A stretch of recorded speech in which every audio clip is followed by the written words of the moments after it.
Moses, you've killed him. God be with you, Moses.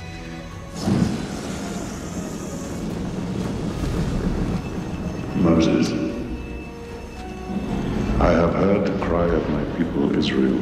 I will send you to the Pharaoh, and you shall free my people from Egypt. We come with the word of God. He bids you, let his people go. The Lord will reign forever and ever! Forever and ever!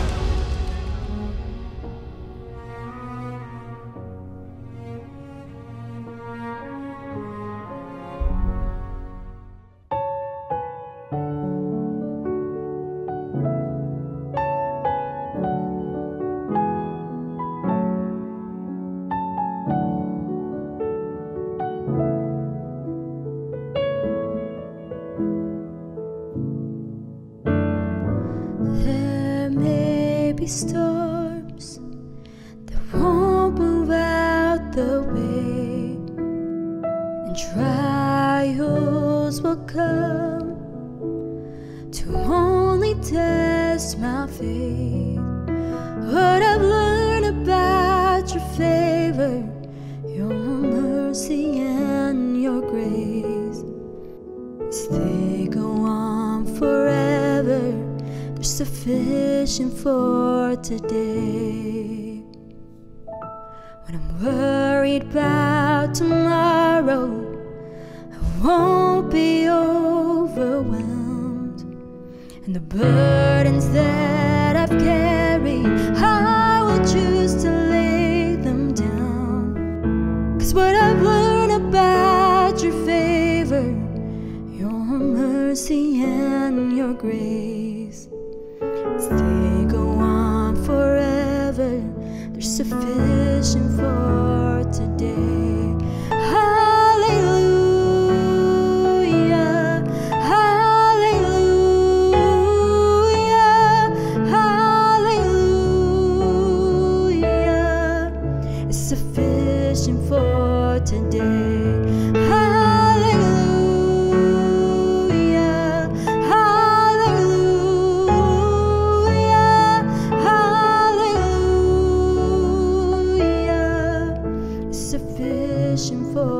Today, in the joy and in the sorrow, I find you just the same. And behind my darkest mornings, there's a peace I can't explain. I'm so grateful for your favor, your mercy and your grace.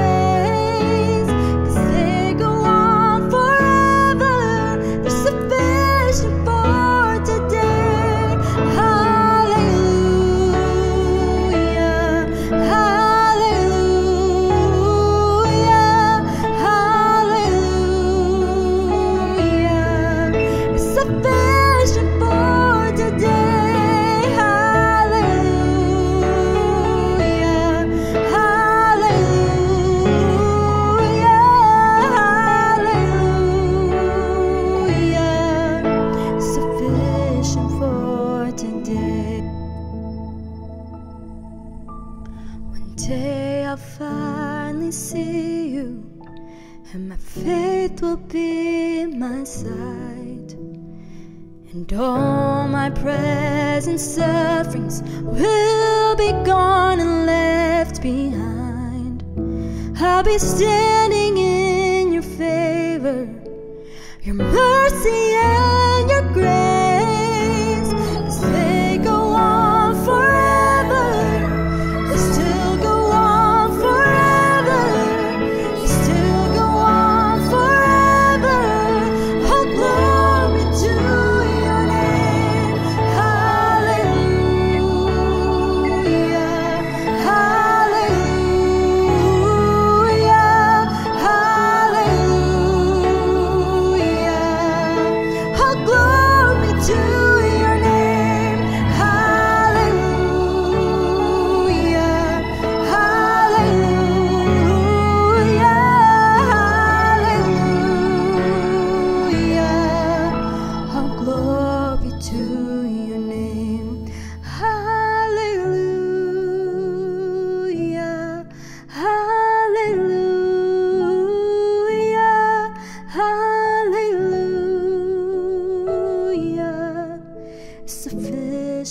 for today. Hallelujah, hallelujah, hallelujah, sufficient for today.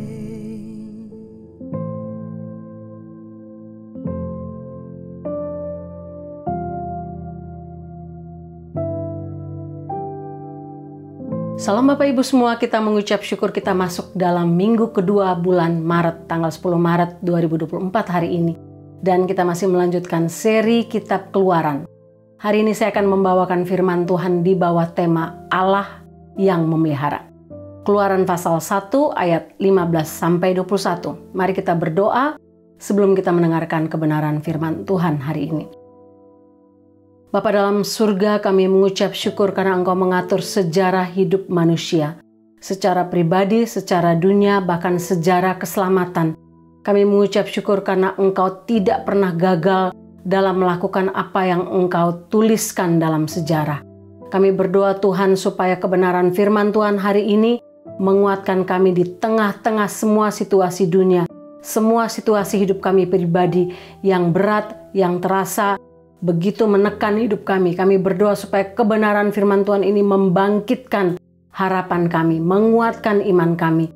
Makin hari, makin hidup mengasihi Engkau. Dalam nama Tuhan Yesus. Amin.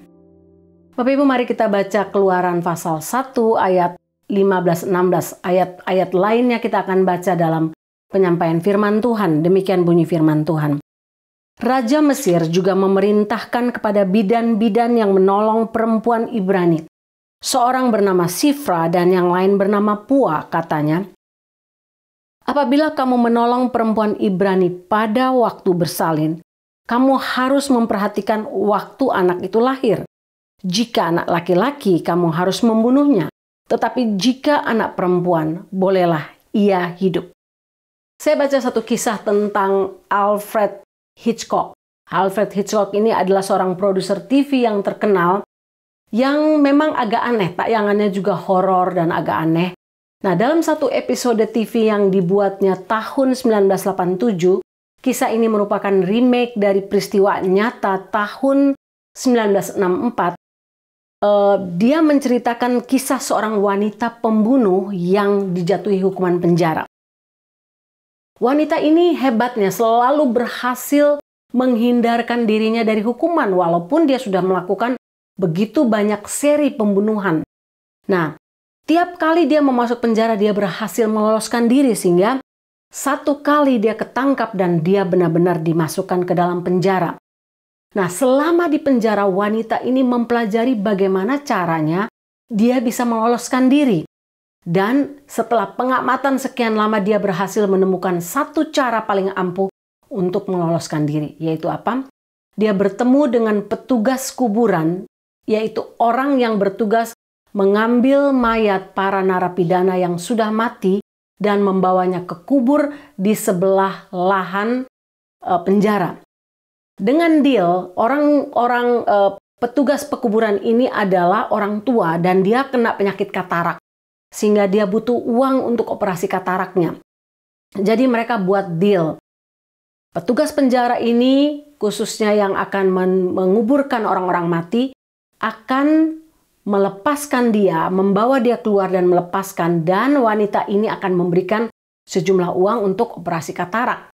Nah, sampai pada satu waktu, bel berbunyi, bel panjang. Nah, tiap kali bel berbunyi panjang dalam penjara itu artinya ada beberapa narapidana yang mati pada hari itu dan harus segera dikuburkan. Jadi wanita ini pelan-pelan masuk ke dalam ruang mayat, dia berjalan ke peti mayat dengan confident, dia tidur di situ, dia menutup peti mayat itu dan menanti untuk pembebasannya. Dia benar-benar bersemangat karena hari pembebasannya tiba hari itu juga. Dia bisa merasakan peti mayat tempat dia berbaring itu didorong keluar. Dia bisa merasakan ketika peti mayat itu dimasukkan ke dalam tanah yang dangkal. Dia bisa merasakan tanah mulai di-skop dan dibuang pelan-pelan untuk menutup peti mayatnya. Dan dia menunggu. 1 menit, 2 menit, beberapa menit dia menunggu. Oh, nggak ada kabar, nggak ada tanda dari petugas yang dia sudah deal tadi, petugas kuburan yang dia sudah deal tadi. Kemudian beberapa jam dia menunggu dan tidak ada kabar. Dia mulai panik. Dia menyalakan korek api yang dia bawa dalam petinya dan dia membuka pelan-pelan peti matinya. Bapak Ibu tahu apa yang terjadi? Ketika dia membuka peti matinya, dia berhadapan dengan petugas kuburan yang lain. Bukan petugas kuburan yang sudah dibayarnya untuk melepaskan dia.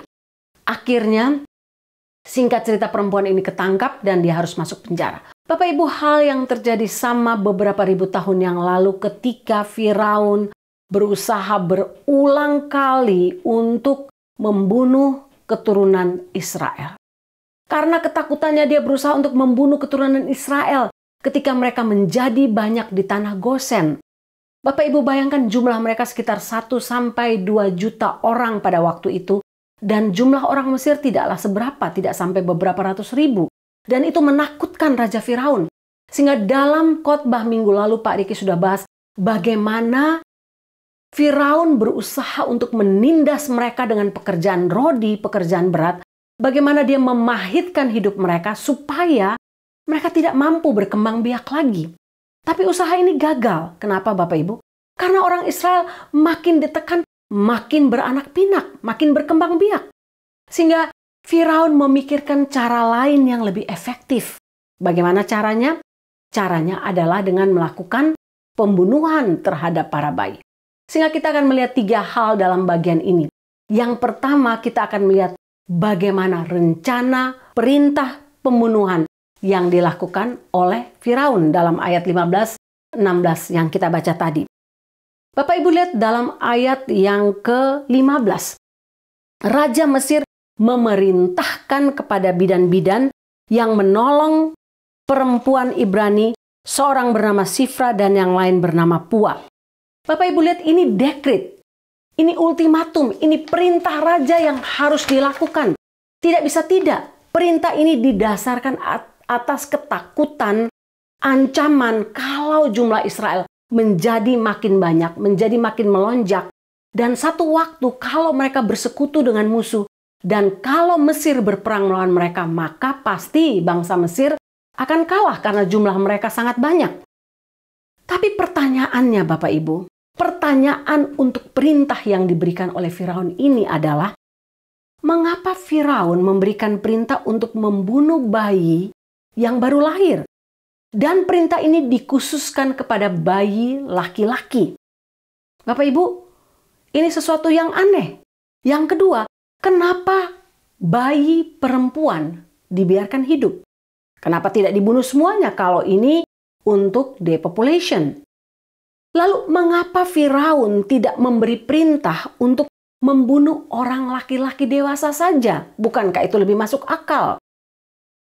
Bapak Ibu, metode pembunuhan bayi ini adalah metode yang paling biadab, paling keji, paling kejam. Benar-benar sangat tidak manusiawi. Ada penafsir yang mengatakan kalau alasan Firaun untuk membunuh para bayi laki-laki yang baru lahir ini adalah supaya dosa mereka dapat disembunyikan. Karena kalau mereka membunuh laki-laki dewasa, genocide secara nyata seperti itu akan membuat mereka kelihatan buruk. Tapi ini membuat mereka kelihatan tidak bersalah karena bayi-bayi itu belum bisa berkata-kata apa-apa, belum bisa membela diri. Dan yang menanggung dosa parah dari pembunuhan para bayi itu bukan Firaun, bukan para serdadunya, bukan para tentaranya, tapi para bidan yang menolong mereka melahirkan. Dan kita bisa melihat bagaimana hal yang sama dilakukan 2000 tahun oleh Raja Herodes terhadap semua bayi laki-laki di bawah usia 2 tahun karena dia merasa terancam akan lahirnya seorang raja baru dari antara para anak laki-laki yang lahir tahun itu. Firaun dan Herodes cukup membuktikan diri mereka sebagai agennya iblis, agen naga merah raksasa yang berdiri untuk melahap anak laki-laki setelah anak laki-laki itu dilahirkan. Bapak Ibu bisa baca dalam Wahyu 12 ayat 3, 4, dan 5. Bapak Ibu bisa lihat ayat ini. 2 dekret berdarah ini di sini ditandatangani oleh agen iblis sendiri yaitu oleh Firaun dan oleh Herodes, untuk memusnahkan anak laki-laki Israel. Bapak Ibu tahu ratusan tahun kemudian sesudah Herodes melakukannya, Hitler Nazi melakukan hal yang sama terhadap orang Israel, terhadap umat pilihan Tuhan. Bapak Ibu, beberapa jawaban atas pertanyaan tadi. Yang pertama, Firaun memberi perintah untuk membunuh anak laki-laki bangsa Israel karena kelak anak laki-laki ini akan bertumbuh dewasa dan menjadi bagian dari pasukan dari tentara Israel yang akan mampu mengalahkan Mesir. Sehingga ini sesuatu yang boleh dikatakan wajar dalam tanda petik. Yang kedua, dengan membunuh semua bayi laki-laki Israel, maka bayi perempuan yang lahir ini pada waktu mereka besar nanti, mereka tidak menemukan pasangan hidup yang orang Israel juga. Mau tidak mau mereka akan berasimilasi, menikah dengan orang Mesir, dan keturunan mereka akan menjadi bangsa Mesir. Anak-anak mereka akan berperang untuk Mesir dan bukan untuk Israel. Dan yang ketiga, Firaun telah menjadi agen setan untuk memusnahkan bibit laki-laki Israel yang telah dinubuatkan dalam Kejadian 3 ayat 15 sebagai benih sang juru selamat. Firaun mungkin tidak tahu hal itu, dia hanya merasa terancam. Tetapi iblis tahu dan memakai Firaun sebagai alatnya. Hal yang sama terjadi kepada Herodes, Bapak Ibu. Nah, Bapak Ibu, pertanyaan kedua dari bagian perintah pembunuhan ini adalah, bagaimana para bidan mengetahui yang mana bayi laki-laki, yang mana bayi yang perempuan? Zaman itu belum ada USG yang bisa menunjukkan jenis kelamin bayi pada waktu mereka berusia 3, 4 bulan, 5 bulan. Tidak. Bayi baru diketahui jenis kelaminnya pada waktu dia dikeluarkan secara utuh dari dalam rahim ibu. Nah, sehingga mereka memakai satu teknik yang sangat jitu. Boleh dikatakan akuratnya itu sekitar 100% Bapak Ibu. Nyaris tidak pernah salah. Nah, dalam ayat 16b dikatakan, kamu harus memperhatikan waktu anak itu lahir. Nah, kata memperhatikan di sini berarti bidan itu sudah harus mengetahui bahwa anak yang akan dia bantu untuk dilahirkan itu adalah anak laki-laki atau perempuan. Dengan cara apa? Ketika bidan memasukkan tangannya untuk mengukur berapa pembukaan, biasa kalau orang mau melahirkan tahu buka 1 sampai buka 10. Ketika bidan memasukkan jarinya ke dalam liang rahim ibu untuk mengukur berapa pembukaan, bidan akan meraba bagian muka dari bayi. Nah, dari situlah dia mengetahui itulah laki-laki atau perempuan. Jika para bidan menaruh tangan mereka ke dalam liang rahim untuk menolong perempuan yang melahirkan, dan jika wajah bayi itu menghadap ke bawah Bapak Ibu, maka itu adalah anak laki-laki. Tapi jika wajah bayi itu menghadap ke atas, itu adalah anak perempuan. Bapak Ibu lihat, dan bagian ini adalah bagian yang sangat menarik karena teori mereka cukup jitu Bapak Ibu. Sehingga Bapak Ibu bisa melihat bahwa para bidan ini memang mereka sudah pengalaman dalam bagiannya. Mereka tahu dengan benar mana bayi laki-laki dan mana bayi perempuan. Nah, ketika mereka memasukkan tangannya ke dalam rahim ibu dan mereka melihat, mengetahui, ini adalah bayi yang adalah anak laki-laki karena wajahnya menghadap ke bawah. Maka mereka harus mencekik leher dari bayi itu dalam plasenta, mereka bisa mencekiknya. Lalu bukan itu saja, mereka bisa mencubitnya katanya. Mereka bisa mencubit sehingga bayi itu mati, bisa mencubit dengan keras sehingga bayi itu mati. Nah, sehingga kematian bayi-bayi laki-laki itu dianggap normal, nampak normal karena waktu dia keluar, bayinya sudah mati. Atau bisa disebabkan oleh kesulitan proses melahirkan karena sesuatu yang buruk terjadi dalam rahim ibu. Bapak Ibu bisa bayangkan betapa liciknya, betapa jahatnya, betapa biadabnya perintah pembunuhan ini dan rencana pembunuhan ini. Aborsi massal rupanya ini telah terjadi sejak zaman dahulu Bapak Ibu, sejak zaman purbakala. Bayangkan ini kisah terjadi beberapa ribu tahun sebelum Masehi. Bukan masalah modern yang terjadi di Amerika di mana aborsi dilegalkan. Bapak Ibu, ini perintah pemerintah, perintah dari pemerintah, dekret Bapak Ibu. Lihatlah betapa jahatnya dan kejamnya pembunuhan bayi yang tidak bersalah, yang tidak bisa membela diri. Tapi ingat, rencana Allah tidak dapat gagal. Iblis berusaha untuk menggagalkan rencana Allah dengan berbagai cara untuk membunuh keturunan Mesias. Tapi tidak berhasil. Tahukah Bapak Ibu bahwa nyamuk adalah binatang yang sangat kecil? Ada sekitar 3.000 spesies nyamuk dalam dunia ini. Namun walaupun ukurannya sangat kecil, tiap tahun orang ini paling banyak terinfeksi dari nyamuk dan mati oleh karena nyamuk. Lebih daripada genocide, lebih daripada kematian karena perang dan sebagainya. Nah, sama dengan yang terjadi pada Firaun. Karena perasaan kecil, perasaan terancam yang kecil ini membuat dia mampu melakukan hal yang kejam, hal yang besar. Pembunuhan massal, Bapak Ibu. Lihatlah betapa perasaan terancam terhadap kekuasaan ini dapat membuat seseorang rela melakukan hal yang tidak masuk akal. Hal yang bejat demi mempertahankan diri, demi kepentingan pribadi tanpa memperhitungkan nyawa manusia yang paling tidak berdaya, sekalipun seperti bayi yang masih berada dalam kandungan. Bagaimana dengan kita, Bapak Ibu? Bagaimana dengan hidup kita? Apakah kita punya hati seperti Firaun yang rela tega melakukan apa saja demi kepentingan pribadi? Mungkin kita tidak membunuh para bayi, tapi kita membunuh karir orang, kita membunuh pelayanan orang, kita membunuh rumah tangga orang, kita membunuh harga diri orang, rasa percaya diri orang, pekerjaan orang, nafkah orang, demi ambisi pribadi, demi kepentingan pribadi, demi memuaskan rasa terancam kita dan membuat kita merasa aman dan nyaman. Bapak Ibu, yang kedua kita melihat bagian ini. Bagian ini merupakan bagian yang sangat indah, Bapak Ibu. Yang kedua kita melihat bagaimana para bidan ini memilih patuh pada perintah raja di atas segala raja. Bapak Ibu tahu kalau dekret yang namanya dekret itu perintah dari Firaun yang terkenal galak, jahat, dan kejam, adalah perintah yang tidak mungkin ditolak. Tapi lihat apa yang ditulis dalam ayat 17-19. Tetapi bidan-bidan itu takut akan Allah dan tidak melakukan seperti yang dikatakan Raja Mesir kepada mereka dan membiarkan bayi-bayi itu hidup.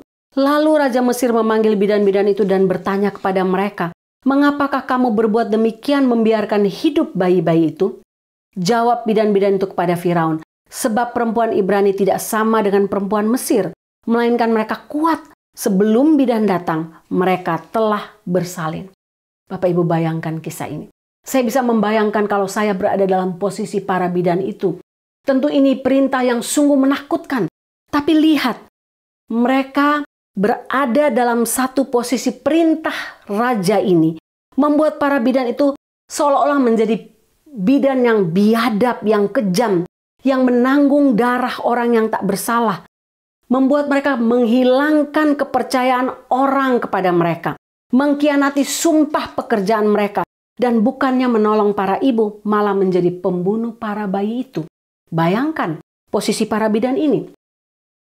Namun ajaib dan indah, karena Tuhan mengubah skenario Firaun dengan memberikan hati yang takut kepada Tuhan dalam diri dua bidan itu, dalam diri Sifra dan Pua.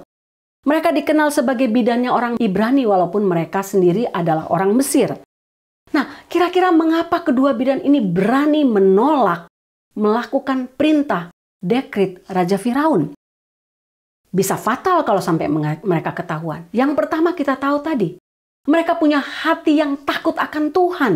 Nah, hati yang takut akan Tuhan ini membuat mereka berani melawan perintah raja. Mereka memilih untuk taat kepada perintah raja di atas segala raja daripada perintah Raja Firaun yang bengis dan kejam.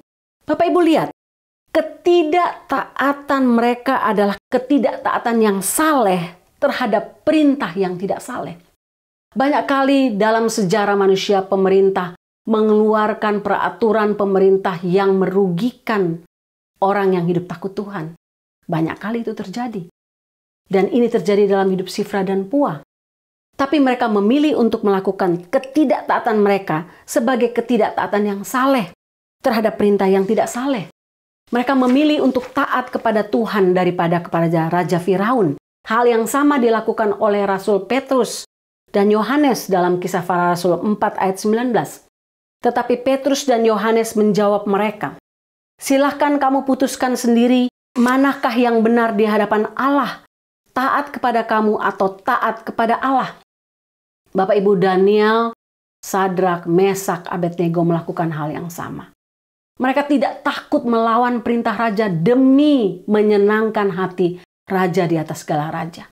Mereka memilih untuk tunduk kepada kuasa yang lebih tinggi. Bapak Ibu, saya nggak tahu suatu waktu kalau kita diperhadapkan dengan kondisi seperti yang dialami oleh Sifra dan Pua, manakah yang kita pilih? Memilih untuk tunduk, untuk taat kepada perintah raja di atas segala raja, ataukah kepada pemerintah yang lalim yang tidak takut Tuhan? Khususnya ketika perintah yang diberikan itu melanggar atau melawan perintah Tuhan. Bapak Ibu, ketika mereka dituduh atau dipanggil dalam ayat yang ke-18, "Mengapa kamu membiarkan bayi-bayi itu hidup?" Saya yakin pertanyaan itu ketika mereka dipanggil, mereka sangat ketakutan. Bayangkan Bapak Ibu, itu nyawa mereka. Antara hidup dan mati, mereka siap harus mendapatkan hukuman. Namun Tuhan memberikan hikmat dalam hati mereka. Tuhan memberikan hikmat dan memberikan jawaban kepada Firaun dengan sangat tepat. Bapak Ibu bayangkan, apa yang mereka jawab? Mereka katakan, perempuan-perempuan Ibrani itu sangat kuat. Sebelum kami datang untuk menolong mereka, mereka sudah melahirkan lebih dahulu. Bapak Ibu, kata sangat kuat di sini dipakai satu kata kimchi yang artinya seperti binatang yang bisa melahirkan tanpa bantuan bidan. Bapak Ibu lihat, binatang melahirkan tanpa bantuan bidan. Walaupun di sini saya lihat anjing, kucing atau binatang-binatang kesayangan itu kalau mau melahirkan dibawa ke rumah sakit khusus, dioperasilah segala macam. Tapi secara normal, secara alamiah, binatang tidak seperti itu. Binatang liar melahirkan dengan tanpa pertolongan bidan apapun. Mereka melahirkan secara normal, mereka kuat. Bapak Ibu, sama dengan yang terjadi di beberapa negara, khususnya negara-negara yang panas. Biasanya iklimnya panas, biasanya mereka perempuan-perempuan itu kuat. Mereka bisa melahirkan sendiri tanpa pertolongan bidan. Kimchi. Bapak Ibu, alasan ini alasan yang tepat diberikan oleh para bidan kepada Raja Firaun. Perempuan-perempuan Ibrani sangat kuat. Mereka tidak perlu menunggu kami datang, mereka sudah melahirkan lebih dahulu. Bapak Ibu, sehingga apa yang kita belajar dari bagian kedua ini? Kita belajar bahwa rasa takut akan Tuhan lahir dalam diri seseorang ketika seseorang menerima Tuhan Yesus sebagai Tuhan dan Juru Selamat. Born again. Sehingga rasa takut akan Tuhan ini menolong kita menjadi penentu langkah bagi kita untuk mengatakan tidak terhadap perintah yang salah, terhadap perintah yang berdosa. Bahkan jika itu pun dekret dari pemerintah di atas. Tuhan juga memberikan hikmat surgawi untuk kita menjawab kalau kita diperhadapkan dengan kondisi yang sulit seperti Sifra dan Pua.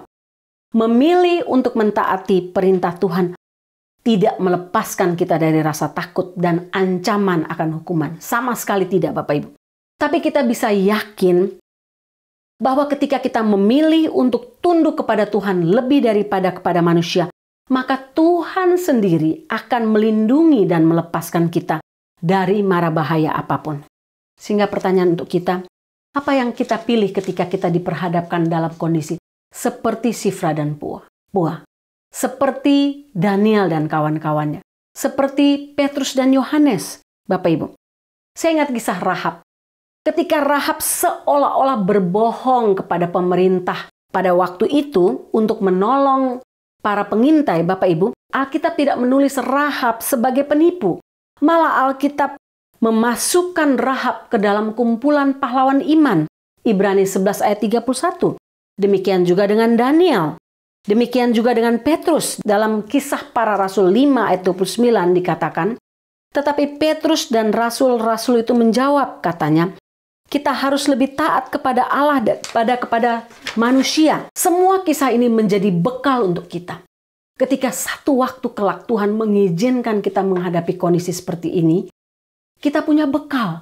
Teladan dari para pahlawan iman. Dari Rahab, dari Sifra dan Pua, dari Daniel dan teman-teman untuk memilih taat tunduk kepada perintah raja di atas segala raja lebih dari apapun. Yang ketiga, yang terakhir Bapak Ibu. Ketika kita melihat Sifra dan Pua melakukan apa yang Tuhan kehendaki dan menyukakan hati Tuhan, mereka mendapat berkat dan pemeliharaan. Allah kita adalah Allah yang memelihara kita. Ayat 20 dan 21 katakan, maka Allah berbuat baik kepada bidan-bidan itu. Bertambah banyaklah bangsa itu dan sangat berlipat ganda. Dan karena bidan-bidan itu takut akan Allah, maka ia membuat mereka berumah tangga. Bapak Ibu lihat di sini, Tuhan berbuat baik kepada para bidan itu karena Tuhan menyetujui langkah, sikap, iman yang mereka lakukan. Walaupun kondisi mereka sangat sulit. Berkat Tuhan tercurah untuk Sifra dan Pua dengan memberikan mereka pasangan hidup, memberkati anak-anak mereka, memberikan mereka berkat secara jasmani, keberhasilan terhadap semua yang dilakukan, bahkan mereka dilindungi dari ancaman kematian Raja Firaun, Raja Mesir. Bapak Ibu, Tuhan tidak saja berbuat baik kepada para bidan dengan ketaatan mereka dengan hati yang takut Tuhan, tapi Tuhan juga memberikan berkat dengan cara apa? Menambahkan jumlah bangsa Israel. Bangsa Israel bertambah jumlahnya berkali-kali lipat. Bapak Ibu, saya membaca bagian ini dan melihat bagaimana penganiayaan terhadap orang percaya tidak akan makin berkurang, akan makin bertambah. Karena itu adalah salah satu tanda akhir zaman.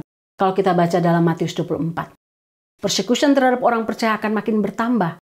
Apa yang terjadi dengan persecution yang terjadi terhadap orang percaya di Cina, Bapak Ibu? Tidak ada pengikut agama yang paling mengalami penganiayaan lebih daripada kekristenan. Hasil survei Januari 2024 baru saja Bapak Ibu. Kekristenan di Cina mengalami penindasan melalui teknologi. Di bawah kepemimpinan Presiden Xi Jinping, pemerintah Tiongkok telah berhasil mengurangi daya tarik agama Kristen di Tiongkok yang secara efektif mengisolasi dan memecah belah gereja. Minoritas Kristen di Tiongkok kini hanya berjumlah 2-3% dari total populasi. Memang benar pemerintah Tiongkok memperlakukan agama, termasuk agama Kristen, sebagai ancaman keamanan. Aplikasi Alkitab dan ribuan situs Kristen telah diblokir, bahkan tidak dapat mengakses satu pun lagu Kristen di internet di Tiongkok. Dengan pengawasan yang canggih termasuk penggunaan kecerdasan buatan dan teknologi pengenalan wajah, 135 juta umat Kristen di Tiongkok menghadapi tingkat penganiayaan yang belum pernah terjadi sebelumnya. Sekolah dan program Kristen untuk anak di bawah umur telah dilarang. Gereja rumah terpecah menjadi kelompok-kelompok kecil untuk menghindari pengawasan pemerintah. Tapi kekristenan makin berkembang karena rasa takut akan Tuhan makin bertambah. Bapak Ibu jangan takut. Ketika kita menghadapi hal seperti yang dialami oleh Sifra dan Pua, yang dialami oleh bangsa Israel, ketika mereka tidak saja ditindas dengan kerja rodi, mereka mau diaborsi, dibunuh semua anak-anak mereka. Mereka tidak takut. Mereka memilih untuk tetap berjalan dalam jalan Tuhan. Sifra dan Pua bahkan orang Mesir tetap hidup dalam takut Tuhan dan melakukan apa yang menjadi kehendak Tuhan. Mereka menjadi agen Allah untuk menyelamatkan generasi Allah, generasi Sang Juru Selamat. Sehingga kalau kita mau hidup dalam perlindungan Tuhan, hiduplah takut akan Tuhan Bapak Ibu. Pilihlah jalan untuk menyenangkan hati Tuhan. Tunduklah pada firman dan perintahnya lebih daripada perintah dan hukum manusia. Kalau perintah itu bertentangan dengan kebenaran firman Tuhan. Karena Tuhan sendiri yang akan menunjukkan kuasa pemeliharaannya, perlindungannya, mencurahkan berkatnya bagi kita. Asalkan kita hidup dalam hati yang takut akan Tuhan. Satu waktu kelak kita akan berdiri di tahta Allah, tahta kemuliaannya, dan mempertanggungjawabkan tiap-tiap perbuatan kita dalam dunia ini. Satu waktu nanti ketika Tuhan datang, dia bertanya, adakah aku mendapati iman di bumi ini?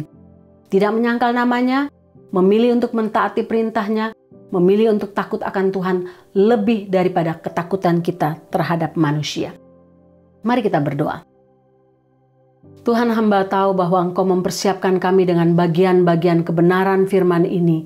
Karena satu waktu kelak, kami mungkin akan diperhadapkan dengan kondisi seperti Sifra dan Pua. Ini menjadi bekal yang hidup untuk kami, hidup terus dalam spirit takut akan Tuhan, supaya kami tidak kalah dengan ketakutan-ketakutan kami. Terima kasih Tuhan, tolonglah kami untuk tetap hidup benar sampai Engkau datang kembali. Dalam nama Tuhan Yesus. Amin.